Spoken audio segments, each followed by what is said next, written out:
अल्पसंख्यक समुदाय में जो हमारे मुस्लिम भाई हैं, जैन भाई हैं, सिख भाई हैं, बौद्ध भाई हैं, क्रिश्चियन भाई हैं, उनकी ज़्यादा जिम्मेदारी हम लोगों को आगे बढ़कर उठानी पड़ेगी कि उनके मन में जो भय पैदा हो रहा है वो भय ज़्यादा दिनों तक। देखिए, मुझे बड़ी निराशा हुई हमारे पूर्व चीफ जस्टिस से, उनके कारनामों से।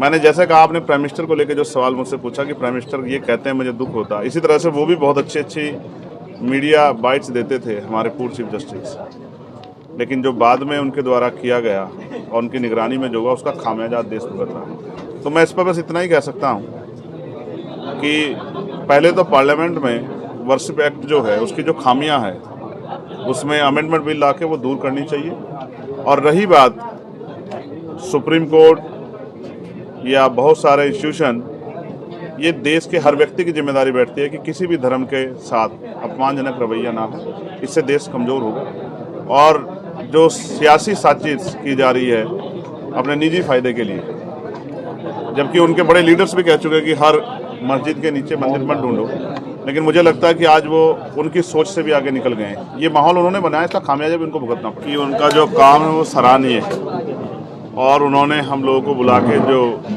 इज्जत बख्शी है उसके लिए भी मैं उनका शुक्रिया अदा करता हूँ। और मैं उनको विश्वास दिलाता हूँ कि जब भी उनको हमारी ज़रूरत कहीं होगी तो हम आगे बढ़ के जो हैं उनके साथ खड़े रहेंगे और उनकी उम्मीदों को पूरा करेंगे। गृह मंत्री अमित शाह ने पार्लियामेंट में बाबू साहब का अपमान किया है, काफ़ी दिन बीत चुके हैं, अभी तक माफ़ी नहीं मांगी है, क्या कहना है? सभी पार्टियों ने लगभग प्रदर्शन कर लिया है, अब तक तो माफ़ी मांगी नहीं। तो मैं भी इस बात को समझता था, मैंने तय किया अपनी पार्टी संगठन के लोगों के साथ बैठ के कि इस बार इसका परमानेंट सोल्यूशन ढूंढना है। जिस सत्ता के नशे में भारतीय जनता पार्टी के लोग इस देश के संविधान को और महापुरुषों को अपमानित करने का काम कर रहे हैं, वो सभी महापुरुष जिन्होंने इस संविधान के निर्माण में योगदान दिया और उनमें जो हमारे गुरु भी हैं बाबा साहब अम्बेडकर, उनका अपमान करने वालों को हम इस बार बहुत मजबूत सबक सिखाने के लिए तैयारी कर रहे हैं। सर, जिस तरह से इस अपमान पर सभी विपक्षी दल जो है वो बोल रहे हैं और बीएसपी का भी एक विरोध प्रदर्शन 24 को हुआ, भीम आर्मी अब तक खामोश क्यों है? आप अगर ध्यान से देखेंगे तो हर जिले में भीम आर्मी अपना काम कर रही है।